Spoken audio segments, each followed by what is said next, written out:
Imaginez un monde où la voiture n'aurait plus besoin de la main de l'homme pour se diriger. Les véhicules seraient intelligents, plus sûrs et capables d'éviter n'importe quel obstacle. Demain, ce rêve d'enfant pourrait devenir une réalité, mais à quel prix? An autonomous car operated by Uber hit and killed a woman walking on a street. Un accident qui fait la une des journaux outre-Atlantique. C'est la première fois qu'un piéton est renversé par une voiture dite intelligente. L'accident d'Uber suscite des interrogations et c'est bien normal. En cause, le mode d'apprentissage de ces voitures autonomes, testées en pleine circulation. Ils utilisent les routes publiques comme leur propre laboratoire. Ils ne devraient pas, ils ont tué quelqu'un. Annoncé comme la prochaine révolution du secteur automobile, cet accident mortel condamne-t-il l'avenir de la voiture autonome? Le Tube a enquêté sur cette révolution qui pourrait bien rester au garage. Phoenix, en plein cœur de l'Arizona. Ces derniers mois, la ville est devenue un laboratoire à ciel ouvert. Une régulation plus souple et un temps ensoleillé toute l'année.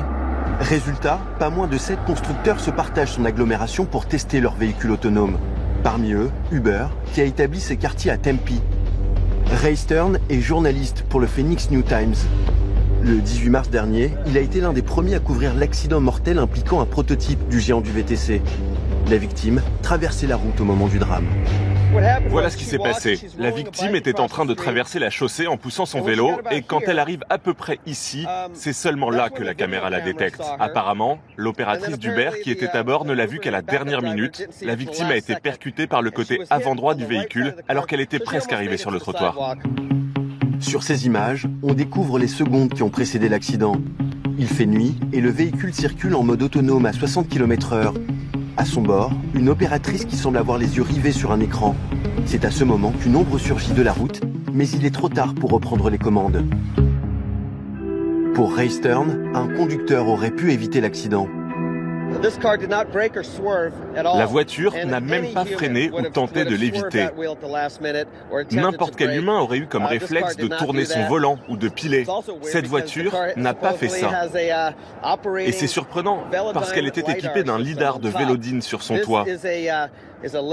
C'est un système de radar censé détecter n'importe quel objet à 360 degrés et à 200 mètres de distance. Cette collision mortelle a mis un coup d'arrêt aux essais d'Uber dans l'état d'Arizona. Nous avons contacté la compagnie pour en savoir plus. Voici leur réponse. Nous avons le cœur brisé par ce qui est arrivé à Tempe.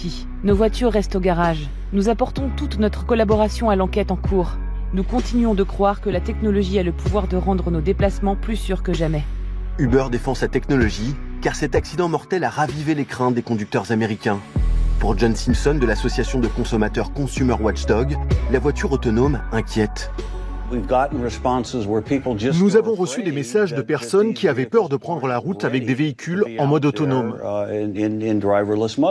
Ce n'est pas parce que dans le futur il sera possible de faire certaines choses que ces voitures sont aptes aujourd'hui à prendre la route. 80% des Américains pensent que ces engins ne sont pas au point et n'en veulent pas. Quelques jours après l'accident d'Uber, c'est au tour de Tesla, un autre géant de la Silicon Valley, de faire la une des journaux. Cette fois encore, c'est la technologie qui est mise en cause. Quelques minutes avant l'accident, le conducteur avait activé le pilote automatique de son Model X. Dans cette vidéo, un internaute a reproduit le trajet avec la même voiture et le mode autonome activé. On y voit le véhicule prendre comme référence cette ligne blanche qui le mène droit vers cette glissière en béton. Au dernier moment, le conducteur reprend le volant.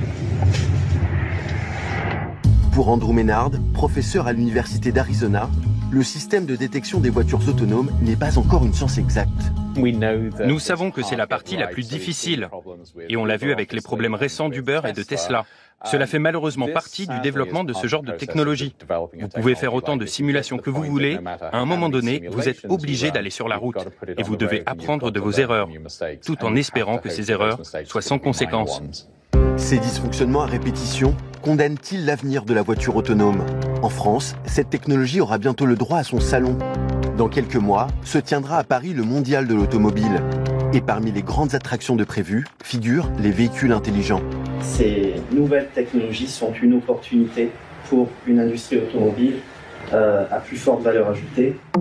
Pour Laurent Meillot, journaliste expert en technologie automobile, l'enjeu économique aiguise tous les appétits. C'est une perspective de business énorme en fait. Aujourd'hui, ce que l'on voit, c'est que le taxi robotisé, le transport à la demande, peut être demain une activité très rémunératrice. En fait, l'idée, c'est de remplacer en fait les chauffeurs des VTC par des voitures autonomes. Et donc, un tas d'acteurs ont envie de se positionner là-dessus. Constructeurs automobiles traditionnels, équipementiers, géants du numérique, tous se sont lancés dans une course effrénée pour développer les premiers modèles commercialisables. Pour Intel, connu pour ses processeurs informatiques, la voiture autonome est un service à la demande que l'on peut activer avec son smartphone. Reste une question que nous sommes allés poser à Dominique Gruyer, ingénieur à l'IFTAR, l'Institut français des sciences et technologies des transports. Est-ce qu'il faut avoir peur de la voiture autonome ? Non, il faut surtout pas en avoir peur. Ça sera un autre moyen de mobilité et le défi, c'est de faire cohabiter tous ces moyens de transport, toutes ces mobilités pour avoir des déplacements plus efficaces et plus optimaux. Si le premier accident mortel impliquant une voiture autonome ne l'a pas rangé au garage, il rappelle aux constructeurs que cette révolution ne se fera pas à n'importe quel prix. Je pense que la vertu de l'accident d'Uber, c'est de calmer un petit peu le jeu, se dire c'est peut-être pas la peine de vouloir être le premier à tout prix, il vaut mieux d'abord sécuriser le terrain. De toute façon, la voiture autonome, ça se fera. Le mouvement est lancé, il est mondial. D'après les experts, les premiers modèles de voitures autonomes grand public devraient débarquer sur nos routes dans une décennie. D'ici là, il faudra encore garder ses mains sur le volant.